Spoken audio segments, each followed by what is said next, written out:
এই দেশের প্রজন্মকে, এই দেশের তরুণ প্রজন্মকে নতুন ভাবে উজ্জীবিত করেছে। আধিপত্যবাদের বিরুদ্ধে, আগ্রাসনের বিরুদ্ধে কিভাবে কথা বলতে হয়, কিভাবে আমাদের ন্যায্যতা এনশিওর করতে হয়, সেটা আমরা আবরার ফাহাদের তার প্রতিবাদ প্রতিরোধ এবং তার অ্যাক্টিভিটি থেকে আমরা দেখতে পাই। আজকের যে জুলাই বিপ্লব হয়েছে, সেই জুলাই বিপ্লবের বীজটা মূলত শহীদ আবরার ফাহাদ বপন করে দিয়েছিল। এবং আবরার ফাহাদের শাহাদাত পরবর্তী আপনারা দেখতে পান বাংলাদেশের প্রতিটি ক্যাম্পাসে ক্যাম্পাসে একটা প্রজন্ম তৈরি হয়ে গেছে। এবং এর পরবর্তী যে নিরাপদ সড়ক আন্দোলন দেখেন, পরবর্তীতে অসংখ্য আন্দোলন হয়েছে।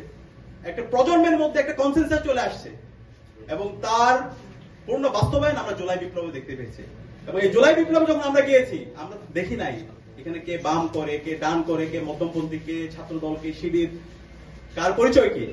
আমরা সবাই এক বিন্দুতে মিলিত হয়েছিলাম। আমরা সবাই মজলুম, আমরা জালেম হাসিনার বিরুদ্ধে লড়াই করেছি, আমরা ইনসাফের জন্য লড়াই করেছি।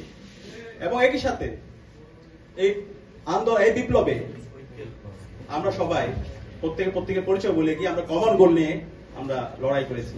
এবং এই ক্ষেত্রে আমাদের প্রেরণার বাতি করছিল আমাদের শহীদ আবরার।